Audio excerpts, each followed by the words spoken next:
వరంగల్లో జరిగిన బంజారా క్యాలెండర్ ఆవిష్కరణలో ముఖ్య అతిథిగా పాల్గొన్న ప్రభుత్వ whip Dornakal MLA doctor Ramachandar Nayak రెండింతల నిధులు కేటాయించడం జరిగింది. అదేవిధంగా సేవాలాల్ గారి మరి అంటే ఒక స్టాచ్యూని హైదరాబాద్లో ఎక్కడో ఒక దగ్గర దానికి ఒక ప్లేస్ చూడండి, సేవాలాల్ గారి స్టాచ్యూని కూడా నెలకొల్పుకుందామని ఒక స్మారక స్థలం వెతకండి, అది కూడా చేసుకుందాం అని చెప్పి సీఎం గారు చెప్పడం జరిగింది. మొన్న అసెంబ్లీలో సీతారామనాయక్ మామ గారు నాకు ఫోన్ చేసి, మామ అన్నీ అడుగుతున్నావు కానీ షెడ్యూల్ 8th షెడ్యూల్ గురించి అడగమంటే అది కూడా అడగడం జరిగింది.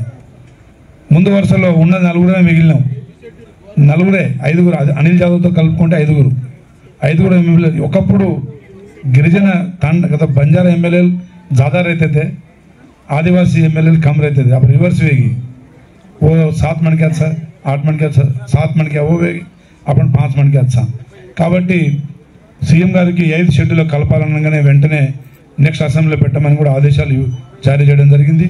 అదేవిధంగా ఇంకొకటి ఎస్సీ ఎస్టీ కమిషన్ కూడా అన్ని రాష్ట్రాల్లో వేరు ఉన్నా కానీ మన రాష్ట్రంలో కంబైన్డ్గా చలామణి అవుతుంది కాబట్టి దాన్ని కూడా సపరేట్ చేయాలని చెప్పడం జరిగింది. దాన్ని కూడా వారు స్పందించి వెంటనే సిఎస్ పక్కనే శాంతాకుమార్ గారికి ఆదేశాలు ఇవ్వడంతో శరత్ నాయక్ గారిని అక్కడ ఎస్టీ కమిషన్ దగ్గర కూడా పిలిపించడం జరిగింది.